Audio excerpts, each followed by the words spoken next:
Welcome to The New Next, a podcast that addresses current events and how they will impact the future. Co-hosted by the inquisitive public speaking champion, Mike McVeigh, and energy, economics, and technology expert, Matt Jensen.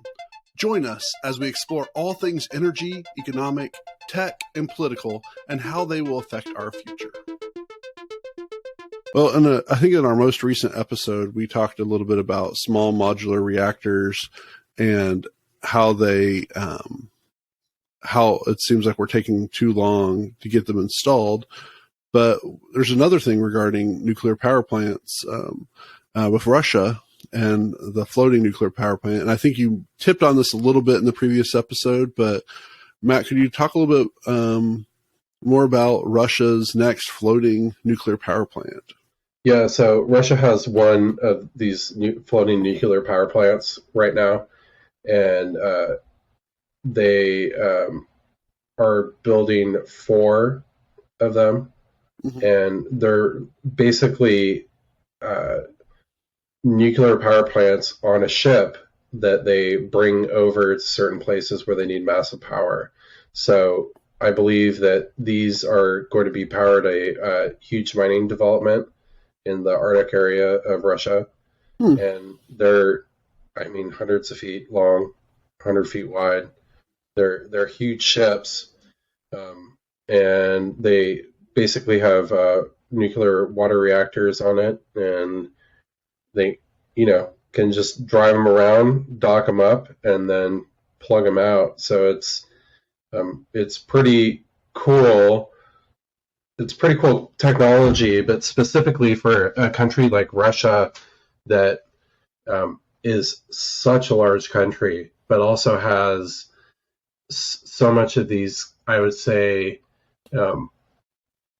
disconnected areas to it, or basically areas that they're not really able to access because of snow and ice, or ice in the water, stuff like that. So it's for them strategically, since they're so focused on minerals and natural resources, getting the energy that you need to extract those natural resources in certain areas can be quite difficult.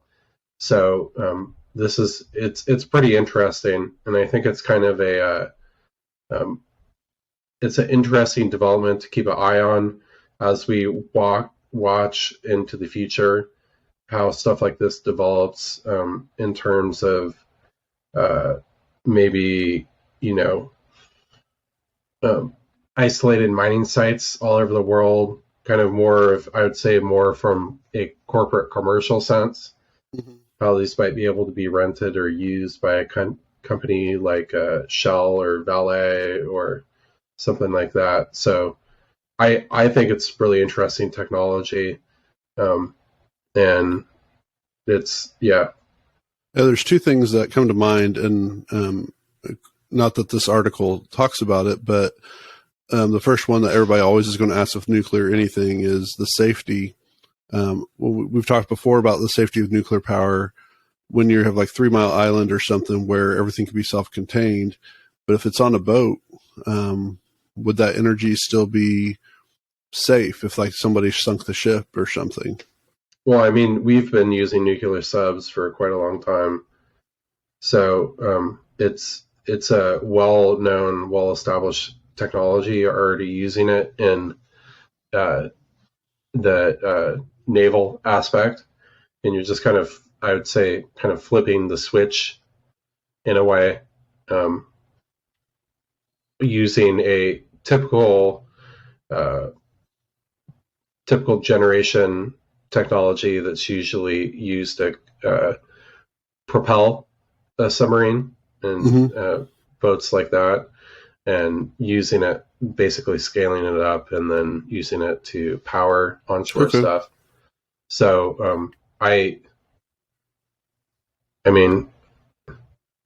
generally think nuclear is pretty safe, and maybe I'm biased on that, but especially if thorium is ever really developed successfully as a nuclear fuel versus uranium nuclear.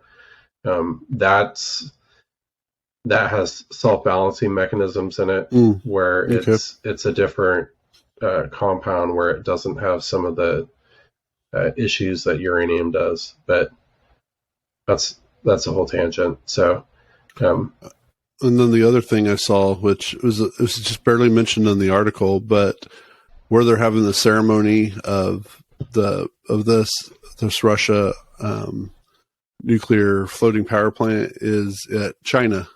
yeah, And for scary, or maybe just it's really showing that the Russians and the Chinese are, it's not just a political arrangement on top. I mean, this is actually something that's deeper, because Russia's trusting China as the place where some of this is getting built, and China allowing for Russia to build it in China. So this is kind of some interesting side political stuff that will be interesting when this finally gets built, where the world is at that point in time.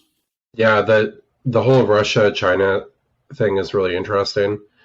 It's something that we talked about in a previous episode. We talk about more in the future, is really going through a map-based overview of Asia, Europe, and some of the other stuff to talk about Russia energy flows and why certain things are important. But Russia or Europe's a natural fit for Russia to sell their energy into and have that energy partnership with, based on kind of like geological elements and stuff like that, and how stuff's set up. China, it's not built out yet, but the goal is because Russia's losing Europe, is to replace as much as they can with Asia. And I don't think that that's necessarily feasible to fully do, but they're definitely going big on that whole China partnership, because frankly, they need each other. Russia needs China a lot more, and are probably, in that commercial arrangement, going to be acting more like a mineral proxy state in some sense in the future, for certain capacities. But